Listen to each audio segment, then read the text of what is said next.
bounce back. Today what I'm going to do is I'm just going to share with you our thoughts on how we progress through our swings. Not only with the use of the balance bat, but basically with the use of current research, our own trial and error. This is an exciting time to be in baseball and softball with regards to hitting. Partially because so much baseball science and sports science is out there today that identifies really what the body is doing throughout the swing. Now, it's an extremely complex movement, athletic movement, and how you train that athletic movement is a completely different story, and we'll discuss that later.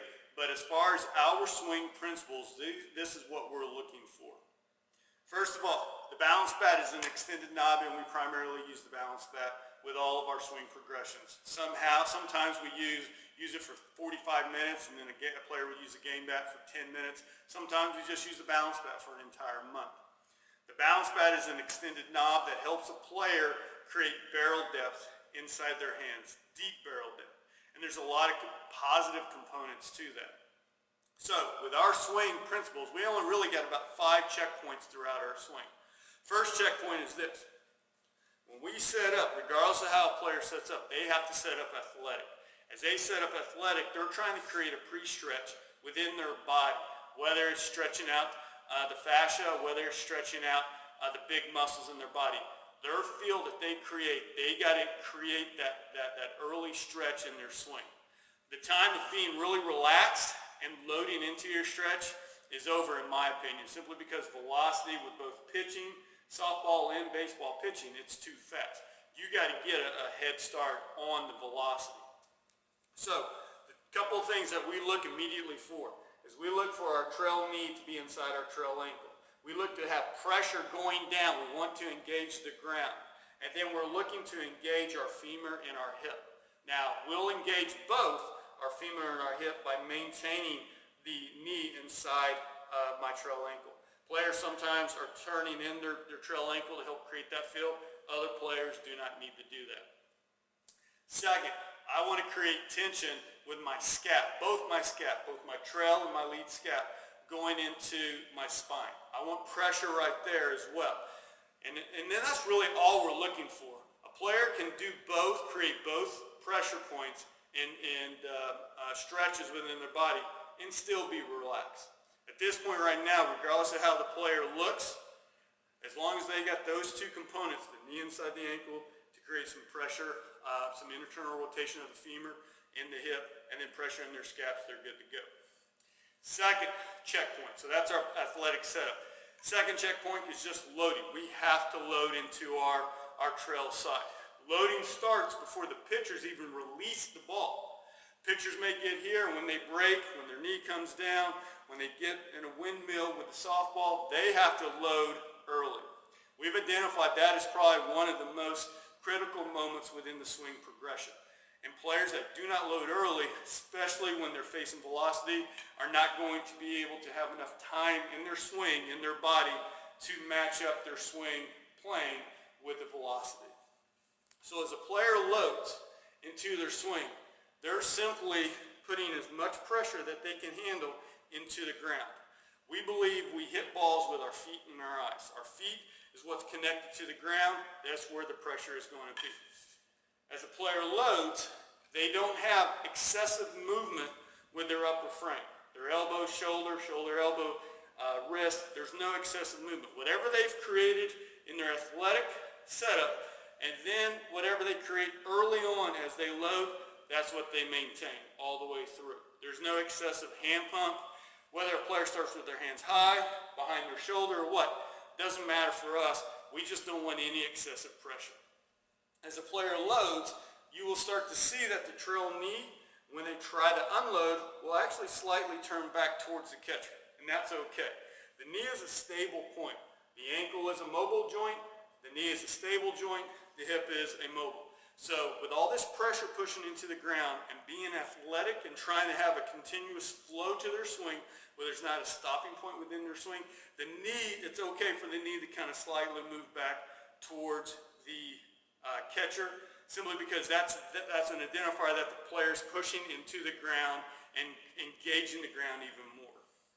So if the player loads up, they're now Their movement towards the pitcher is more of a glide, if you want to call it a hover, whatever you want to call it. There's a little slight movement as far as the body goes. The center of mass, their head coming right down their spine, stays inside their trail thigh. The knee is still flexed. At this point right now, the hitter is trying to identify pitch location. The bat will tip a little bit, just a little bit, engaging an acute angle or a lag angle between the forearm and the bat. And then as the player sees the pitch, as they get to this point right here, when both feet and the player's already decided to swing, we're now in an unloading phase. So we start athletically, we load our trail side, and now we're unloading.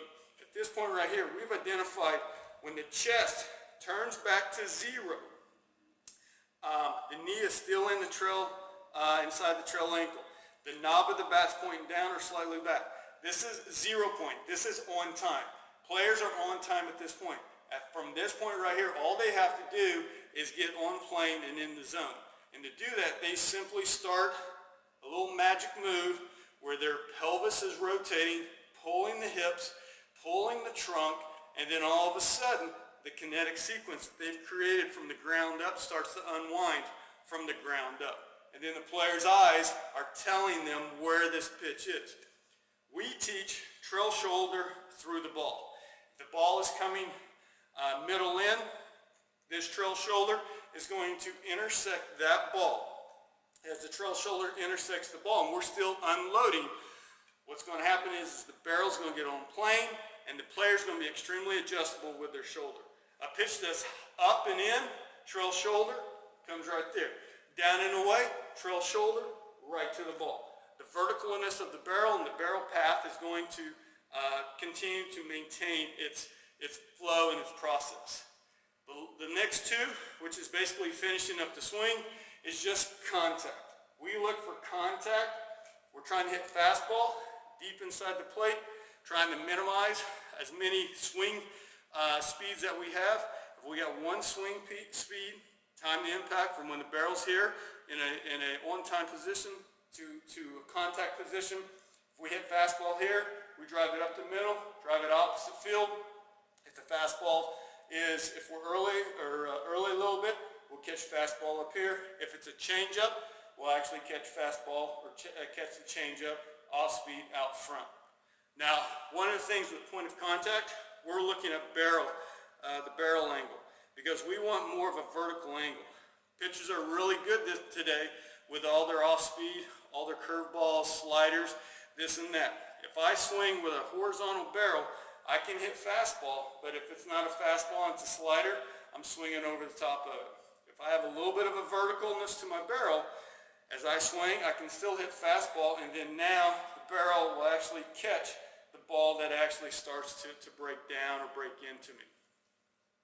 And then the last is we try to finish in a very balanced position. Balance, the body wants to stay balanced, the body doesn't want to fall down. As you train your swing, you need to train a very balanced state to your swing. So recapping just real quick, we start athletically, knee is inside the ankle, pinching and turning our femur in, and then our scaps are pinched. We load, not too much excessive movement in our body. We land at zero chest. We have a magic move here. Pelvis is turning, chest is resisting, arms, upper framework is resisting. We get on plane with our shoulder through the ball, and then we get balance. That's what we teach. We use the balance bat to help us get us there, and then we use a lot of other movement patterns to actually train the body to be relaxed, to be explosive, and to have a very pulse-sensiated moment at impact. I'm Coach Clark with the balance bat. Let me know if you have any questions.